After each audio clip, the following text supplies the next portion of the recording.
बच्चों की बात सुनने में बहुत देर लगा दिया। अब इतना भी दामन पाक साफ नहीं। अगर ये बातचीत पहले हो जाती ना तो चलो संसद मार्च की नौबत नहीं आती। अगर ये बातचीत पहले हो जाती, वहां पर ऐसा नहीं है कि सिर्फ सोनम वांगचुक ही अनशन पे बैठे थे और बच्चे भी अनशन पे बैठे थे, तब रिप्रेजेंटेटिव चला जाता, तब बातचीत कर लेते। अगर इतनी फिक्र थी, जब आपको इन्होंने अपनी ताकत दिखाई तभी फिक्र याद आई। हिस्ट्री को कभी भी बिना बताए हुए कभी भी कोई सही चीज आप कॉन्टेक्स्ट में नहीं डाल सकते। अच्छा। इसी संसद में इसी जगह पर गौसेवा आंदोलन हुआ था और इसी रेल भवन को क्रॉस करते हुए पुलिस चली गई थी। गौसेवा आंदोलन में इंदिरा गांधी जी की पुलिस ने गोली चलाई थी, 60 लोग मरे थे, 60। अगर कोई ऐसी स्थिति होती तो देखिए क्या होता। भारत है ना, और यहाँ भी हुआ था श्री राम मंदिर नया इंडिया है ना, आप ही लोग कहते हो ना नया इंडिया है ये तो। हाँ बिल्कुल, तभी तो संवाद किया। पहले दिन जिस दिन यहां पर दीपके आए, उन्होंने कहा कि भाई हमें वहां पे प्रदर्शन करना है। मुझे अनशन कितने दिन से चल रहा था? 20-22 दिन के करीब था। तब कर लेते संवाद, नहीं, रोका था लेकिन किसी ने? अब एक चीज मुझे जब संसद पे जब कूच किया, जब पूरा दिल्ली में हमने देखा जो तस्वीरें आई, आप उसका इंतजार कर रहे थे कि वो सब हो और फिर बात करें। पिनाज जी मुझसे बात नहीं करना चाहती, मैं जबरदस्ती उनसे जाके बात करूं। गजब बात हो गई भाई। अच्छा, वो पहले बात उन्हें नहीं करना प्रदर्शन, चाहते। मैं बता रहा हूं ना क्या था, कोर्स ऑफ एक्शन क्या था वो भी सुन लेते हैं। वो आए, उन्होंने कहा कि हम जंतर मंतर पर प्रदर्शन करना चाहते हैं, हमें पता है कि मुझे परमिशन नहीं मिलेगी, और एज इट इज कोट कर रहा हूं उनकी जो बाइट्स हैं, मुझे पता है मुझे परमिशन नहीं मिलेगी, ऐसा भी हो सकता है कि मुझे गिरफ्तार कर लिया जाए। वहां यूएस में बैठ के ही माहौल बना रहे थे वो एयरपोर्ट पे पहुंचे बाद में परमिशन पहले दे दी उनको, वो वहां पहुंच गए, जंतर मंतर पर उन्होंने प्रदर्शन चालू कर दिया। उसके बाद सोनम वांगचुक वहां पर आए, उन्होंने लगातार प्रदर्शन किया, अपना मांगे दिखाई। जब उनकी तबियत खराब हो गई तो उनको हॉस्पिटलाइज किया गया। जब उन्होंने कहा कि हमें डायलॉग स्टैब्लिश करना है, तुरंत भारतीय जनता पार्टी की तरफ से 2 मिनिस्टर्स को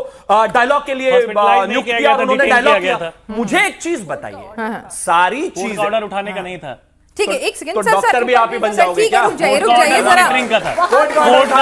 ठीक है शिवम, मेरे को बाकी सबको भाई कोर्ट का ऑर्डर था कि under the observation of doctors we need to make sure कि उनकी जो डिटोरिएटिंग हेल्थ है वो खराब ना हो। Not to detain him, not to violate his fundamental right. Monitor कहां पे किया? अरे भैया ये समाजवादी पार्टी का ऑफिस है, वो तो खुशी खुशी नड्डा जी के हाथ से जूस पी रहे थे ना।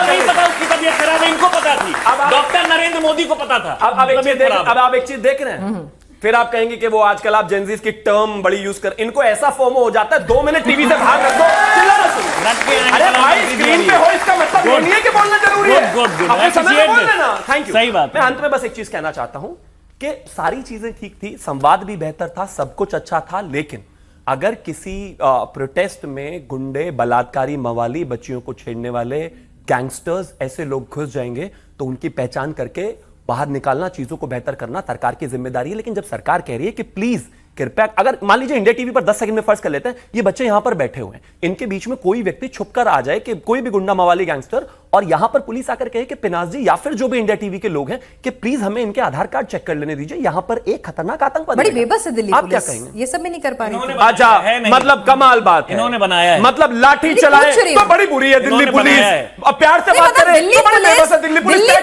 इतनी बेबस है कि वो भीड़ में घुट के आधार कार्ड नहीं चेक कर पाई, इतनी ताकत नहीं है दिल्ली पुलिस के पास कि वो आधार कार्ड चेक कर पाए, और इतना इंटेल भी नहीं है, इतना इंटेल भी नहीं है। देखिए दीपके साहब ने अभी मीडिया में एक बयान दिया है, मैं वही कोट कर देती हूँ। उन्होंने कहा कि भाई अगर इतने सारे हिस्ट्री शीटर, रेपिस्ट, मर्डर के आरोपी अगर वहां पे पहुंचने में कामयाब हुए तो भाई आपका इंटेल क्या कर रहा था? मैडम ताकत तो दिल्ली पुलिस या किसी भी पुलिस या इस देश की सेना की पूछो मत, ताकत तो इतनी है, बराबर वालों से पूछ लो, पड़ोसियों से, ताकत की बात मत करिए। लेकिन बच्चे अपने ही हैं, और अपने बच्चों के बीच में अगर कोई गुंडे घुस जाएं तो उनको आप स्ट्रेटेजिकली तरीके से ही बाहर निकाल सकते हैं। आप एकदम इस तरीके से नहीं कर सकते कि सबको लाठीचार्ज हो, ये वो नहीं करना था हमें, हमारा एजेंडा था। पहले आता है भाई साहब इनको दे दो 2 मिनट पहले, वरना ये आदमी बेचैन हो जाएंगे। रुक जाइए।